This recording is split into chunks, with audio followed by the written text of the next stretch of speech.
Hi everyone, it's TJ, back with another episode of the Princes of Parma. Going to try something a little bit different this time. I'm going to do essentially a 3-part episode because the next 3 games are massive in regards to our league campaign.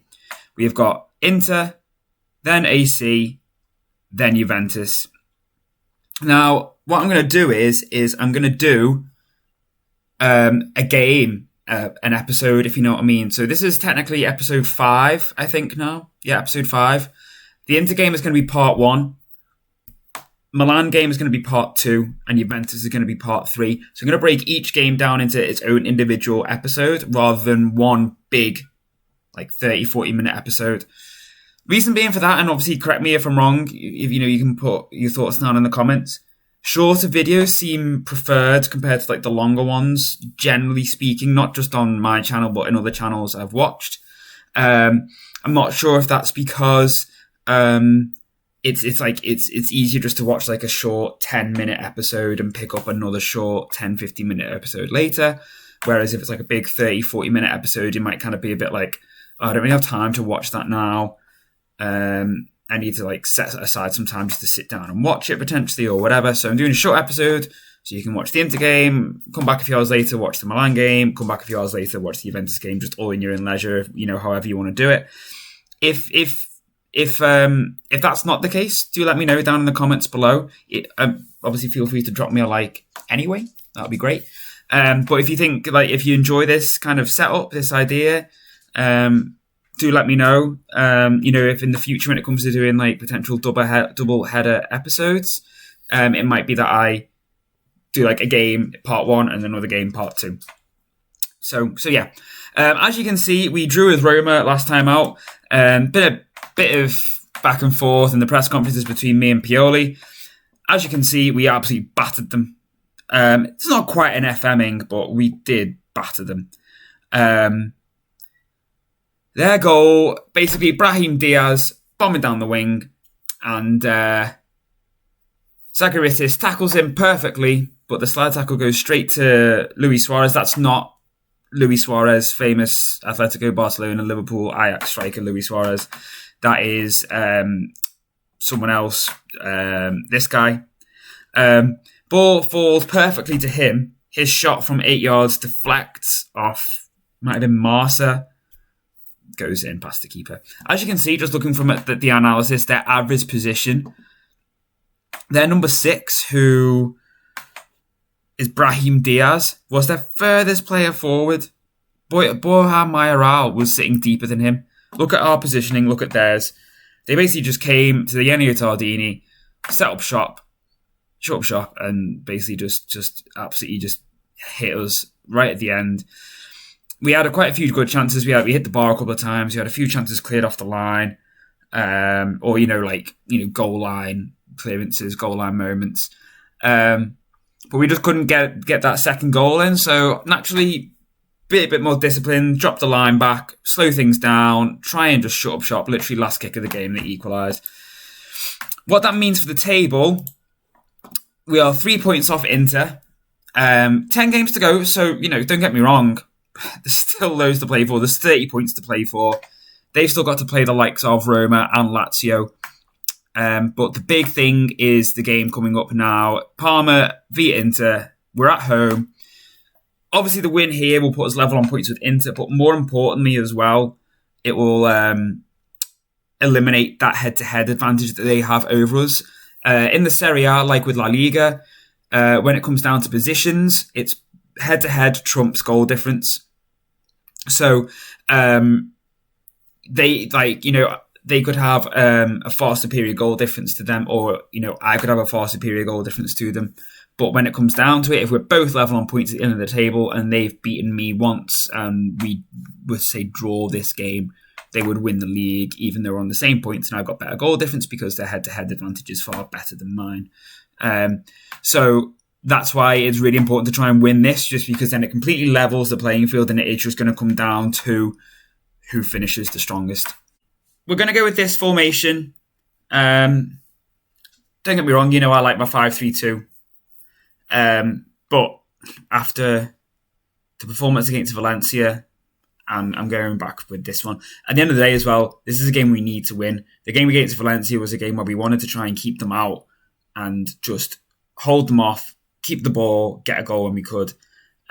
This time, the win is really important.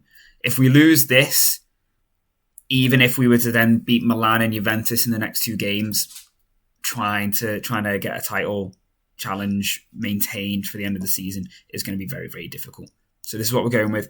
Mere in goal, Emerson, Ahmedhodzic, Valenti, Pizzella, Gold, Cristante, Gomez, Zaniolo, Cliver, Esposito, Arezzo on the bench. He's been a little bit out of the goals recently. Özbek has been quite poor. I mean, it's important to remember he's still only 18. He's still a very good player. He's just a bit out of form. Anton Hansen, he was someone just on a side note. He was raging because Milan tried to buy him in the January. They offered me 4-5 mil for him. I was like, I don't really want to sell you. You've got really good potential. But, if you want to go, they're going to have to offer us a decent amount of money for you. I thought 15 mil was quite reasonable. He didn't. So he went in the under-20s. And then a few weeks ago, he was like, actually, can I stay? So yeah, he's staying. We gave him a new contract just to try and tie him down. And he's quite happy to stay, but he's still not really getting the game time yet because I'm not really in a position to give him the chance because he's only young and I can't really, afford to drop someone like Esposito or Arezzo when they are, generally speaking, in the goals. Here we go. Aside from the upcoming Coppa Italia final, possibly the biggest game of our season now, a very in-form Inter Milan. They are just not really dropping points. I think they've lost 1 game, drawn a few. I think they've drawn more than us, but I think they've literally lost once. So, yeah, here we go. Little fact for you. The board, I did request, I think, maybe at the start of the season, any chance of a new stadium. Obviously, it got turned away. At the end of the day, I don't know how much this affects the game, but Parma is an island in the middle of the Mediterranean, so the opportunity for fans to come from afar is probably quite limited. But then after we got knocked out by Valencia, I don't know if you remember, we got given 8 million. So I asked them to expand the stadium, which they've done. They spent 6 million on making the stadium bigger. Oh, yes! Justin Cliver, you absolute beauty, and a great assist from Rodrigo Gomes. Still only 19, I think, Rodrigo Gomes. As I touched on when I first signed him, I had him with Le Havre, and he was great. He was really good. Just sort of tried to bed him in a bit more this season. He had a couple of loan spells out, and we've just tried to get him into the team a bit more this season, and he's done quite well, to be fair.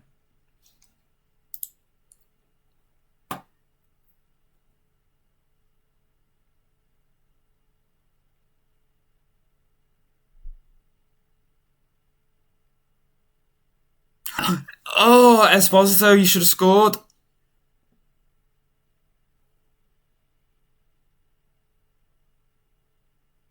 Gold has had another great season. Not so much on the assist front this season. For those of you who remember, last season he nearly broke the record for the number of assists in a single Serie A season.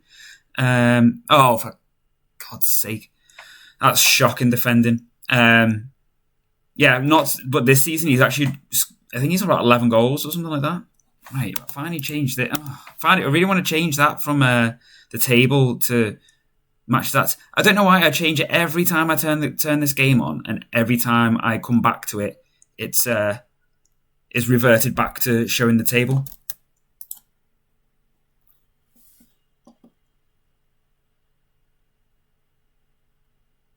Yes, I mean Ahmedhodzic is not the player I would want it to go to there, but we're playing very well at the moment.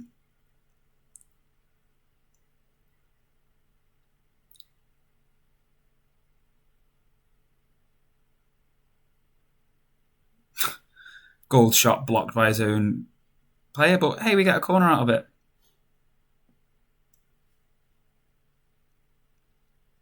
Great delivery, shocking header.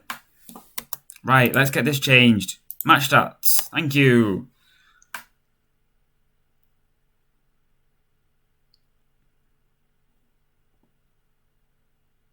Is this going to be one of those really frustrating games where we play out of our skins and we just don't get the result? I know it's not only 30 minutes yet, but everyone, we played Football Manager enough. We know what it does to us.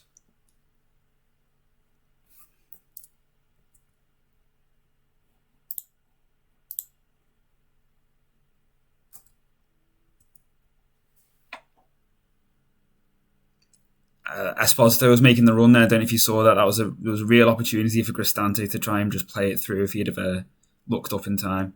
Kluivert still got it. Nice. Feeds it off to Emerson. Bombing forward. Plays it back to Gomez. That's okay. Cristante gets it. I thought we were gonna lose that and they were gonna have a great opportunity to counter. This is fine. Some really good quick shot passing here, and it's literally pulling into all over the place.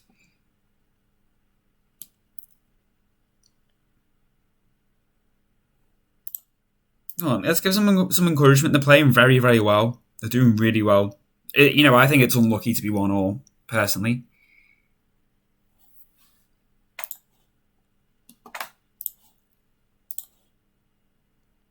And obviously we've got the likes of Arezzo on the bench we can bring on. Gold looking a bit tired. We can easily drop Zaniolo back into that midfield role, into the Mazzala. For Shiren, however, is injured. He's had a few injury problems in the last couple of months. He's sort of struggled to get a run of games going because he seems to get a little niggle or a little knock or something, and he's just struggling to get anything consistent. Yes, come on, Seb. Oh, you beauty! Against his old team, he pulls that out the bag, seizes on a poor pass from, was it Sensi? Just nipped in, yeah, took it away from Skriniar. Skriniar must be sick of the sight of him. Dinked it in. Last season, I think it might have been it was either at home or it was at the San Siro, obviously, one or the other. Esposito skinned Skriniar and leathered one in to the top corner. That actually won goal of the season as well for the league, which was lovely to see. Nice. This could be another brilliant counter. No.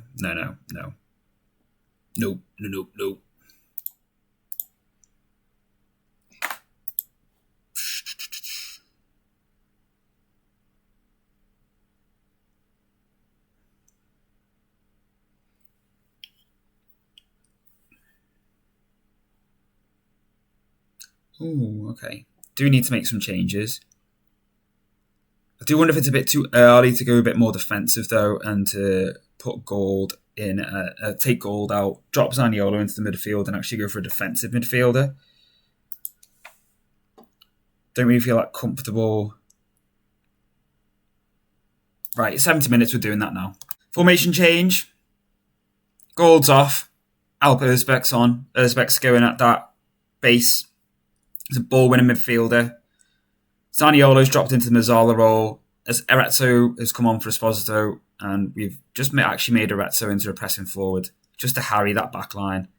And we've just dropped Kluivert back onto a support role, and as we have with Emerson as well. Oh! Yes, boyo! 3-1.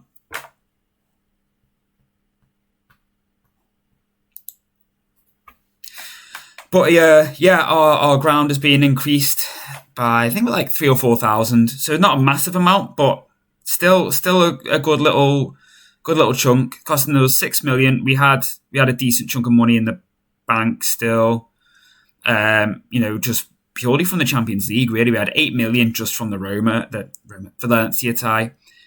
I think we still got about 20 odd mil left as well.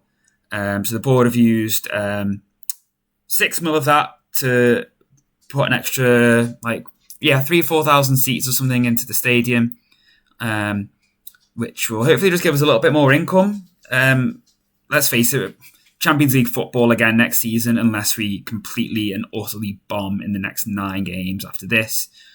We'll be very unlucky. I mean, 10 games to go, and we are currently 17 points clear of 5th.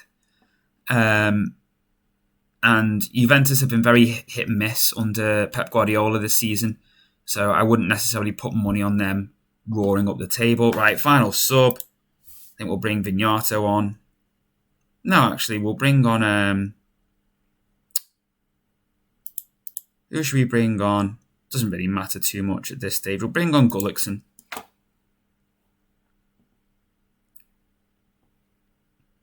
Just to wind down the clock a bit more. Good head. Good save.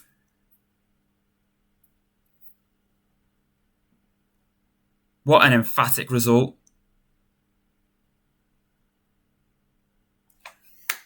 3-1.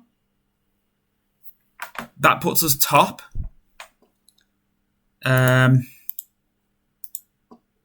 Wow, what a result. What a result. Could not have asked for a better result there. And with 9 games to go, we have got more points now than we have achieved in any of our prior seasons. Last season we finished on 66 or something like that. And we're already on 69 points with 9 games to go.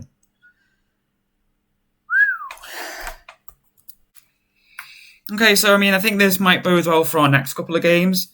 Milan and Juventus drew with each other. Let's see, who's the dominant team?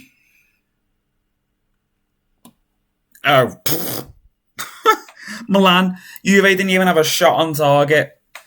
Wow, okay. I mean, that potentially fills me with encouragement for our Coppa Italia final. Yeah, Milan obviously dominated, not massively so. You know, they had 3 shots on target, but they couldn't put them away. We're playing them next. If they can carry that poor clinicalness through, then I'll be very happy. As you can see, one of the frustrating things that came out of that game is Emerson is suspended. But Nolan, I